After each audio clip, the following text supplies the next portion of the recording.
Hey folks, and welcome to part 2 of the Super Mario Bros. 3 playthrough. How are you folks doing today? Doing fantastic as usual. Want to pretty much go over some more of the kind of schematics of this game, if you want to say that. As we're taking it our adventures through the desert land.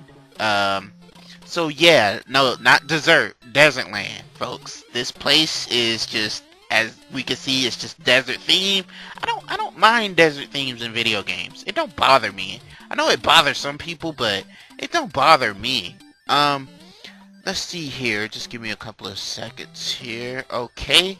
So in addition to the special items from the previous games, like the Super Mushroom and the Fire Flower, as we're all pretty much accustomed to, there's new power-ups introduced in this game, which is the Super Leaf and the Tanuki suit, which everybody just flies over for some reason, one reason or another. And I can never get this damn game.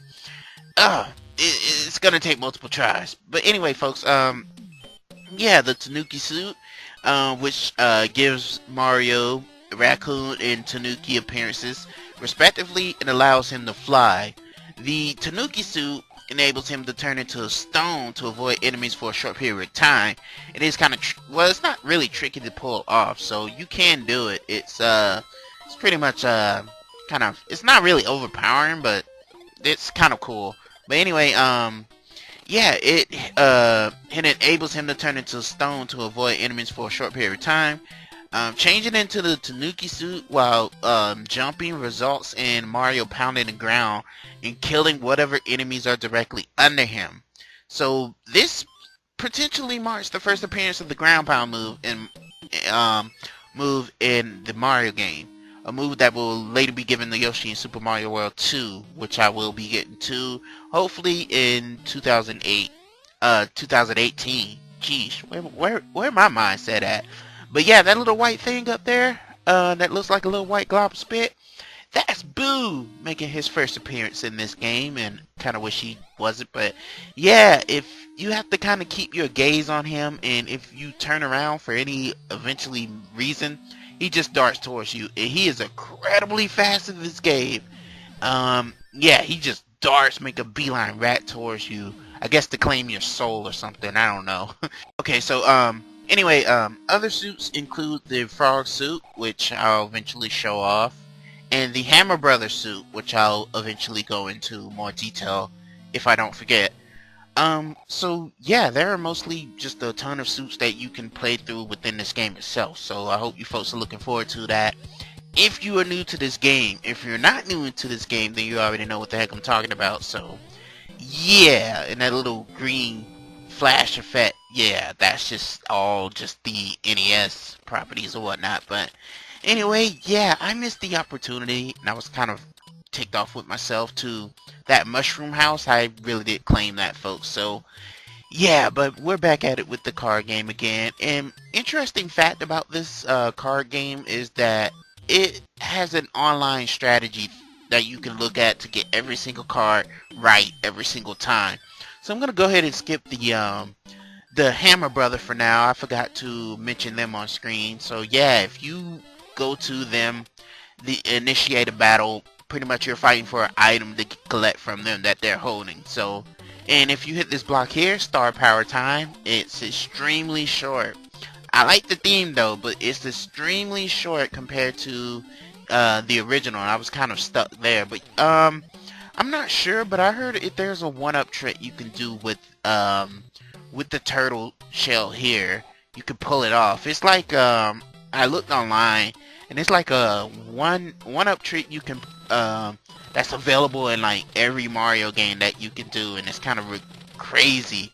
But yeah, folks, this the plot of Super Mario Bros. 3 is described in the instruction booklet. You know, when this game was available, but basically the synopsis is, you know, it's invaded by Bowser's 7 children. Each of the Koopalings still is King's magical wand, use them to transform, and using it to transform him into an animal. Princess Toadstool sends Mario and Luigi to travel to each kingdom, retrieve the stolen wine, and restore its king to normal. So that's basically the synopsis of the game. And you're wondering what the sand level is right here. Well, yeah, everybody knows that jerk up there in the sky who has played this game anyway. It's the sun. You got the freaking sun after you. And the sun reminds me of the little abridged thing that they had, the Dragon Ball Z abridged thing when Goku was singing about the sun. But yeah, yeah, that sun right there is just, oh man. It reminds me of the Mr. Golden Sun song, you know, the sun, sun, Mr. Golden Sun. Yeah, that sun, that song right there. But the abridged, version, I like the abridged version better, is the sun, sun, Mr. Golden Sun, kill my enemies. Which basically is what I guess Bowser must have said to the sun in order for him to come to attack us. But anyway, I like how you can stack up your items in this game. That, well, you can really and I wanted to show this off, but I was afraid I might use it. You have a kind of a whistle item you can use to let you warp to different worlds. I do know where they are placed. You can get the first two in the first world, but I didn't want to chance that because knowing me, I would have used that item anyway. But basically, yeah, this version kind of sucks a little bit because as far as like power-up standards, let me explain why.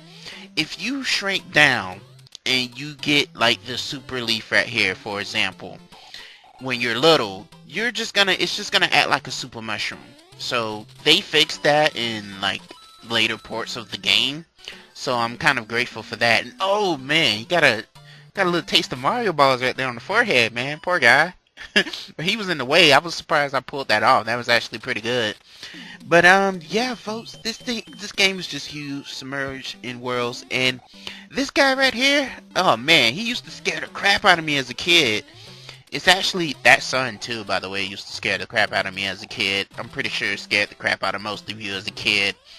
But yeah, Chain Chomp, I didn't know what that was as a kid.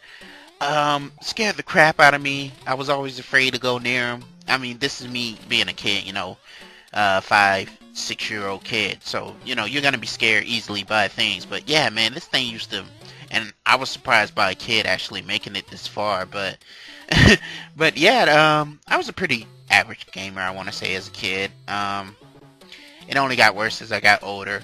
And by worse, meaning, you know, I play way too many games. But I kind of slowed down a little bit now as I'm getting older and, you know, don't have the free time to play as many games as I want.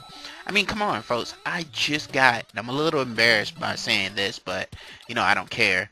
I just got in my hands on a PS4 a couple of weeks ago at the time of this recording. So, you know, it's just time, folks. It really is, in my opinion anyway. The reason why I didn't get the PlayStation 4 at launch, and I might have, that's kind of a dickish move, they placed that thing at the end. But, yeah, the reason why I didn't get the PS4 at launch in the following years to come until now is basically because they didn't have any games I was interested in at the time. They do have some games that I'm interested in now that I'm looking forward to getting, like Tekken 7. And they have the new fighters, the Dragon Ball Z Fighter game that's coming out next year at the time of this recording. So I'm looking forward to that. I'm also looking forward to Dissidia Final Fantasy that's supposed to be coming out next year as well. So there's a whole bunch of good games that's supposed to be coming out as well. You better believe I'm going to be recording not only old school games like I've been doing, but I'm going to be recording some of that new stuff as well, folks. So I hope you look forward to that, as well as, you know, this channel, you know, tries to grow a little bit more, you know, and all that good stuff. But anyway, yeah, the reason why I might sound tired, folks, is because it's pretty late, and number one, and number two, yeah, I'm kind of injured right now as I'm recording this. a couple of days ago. And if you folks have been keeping up with my Twitter, I injured myself at work. Um, yeah, I had a little injury, so I had to be out for a couple of days. I'm back at work, of course, so, but I'm on very light duty, so, I can't do as much as I possibly can do, which is okay in my opinion. Don't want to strain the back muscles any worse than they already are, so, yeah, I'm pretty much doing that, at the time of this recording anyway. And at the time of this recording, Christmas is only a few weeks away, so, where Christmas to me is, I try to overdo stuff at Christmas. Like, I'm more of a giver than, I got that free one up from that. That's awesome, as this card game pretty much introduced that. And why did I do that again? That was so stupid. But anyway, I'm more of a giver than, wanting to, receive stuff from people. So I'm more of that. So I like going out and give people stuff. That's just my thing. And the reason I do it is because I genuinely care about giving the people who I love stuff. So, I'm just that type of person. I like going out and doing that. So I have to pretty much just save up my money, and I have to decide what people, and this is the frustrating thing, just trying to find out what they like. But I'm pretty sure it doesn't matter, as long as you're giving it to them from the heart. So I kind of like overdoing it sometimes, and I gotta learn how to stop doing that, because at the end of the day, I'm just gonna be totally broke, and I have to think about the next couple of weeks. Because I have to play smart with it too, because I'm gonna be out of work for that Christmas week, because it's gonna be closed. I get a week off from work, so that's pretty great. Hopefully my body's healed, will be healed about by then. I can slowly feel my body healing up, so that's great. As long as I keep resting and keep doing the light duty and stuff like that, I'll be able to pretty much heal up pretty quick. And these guys right here are jerks. They really are. Oh man, they're like immortal. They're like the Mega Man enemies. They just keep coming back. They don't know how to stay down. But yeah, we have another one of Bowser's kids, quote unquote, as I mentioned before. That fireball is white. But anyway, yeah, we defeated him so quickly, and I'm pretty sure, like, when everybody, I used to do this as a kid too, like, when they see the one, they just jump up and catch it, and it kind of freeze frames. It makes it more epic, at least to me anyway. But yeah, folks, we got the second world out of the way already, and that was pretty quick. So we're moving through this game pretty fast.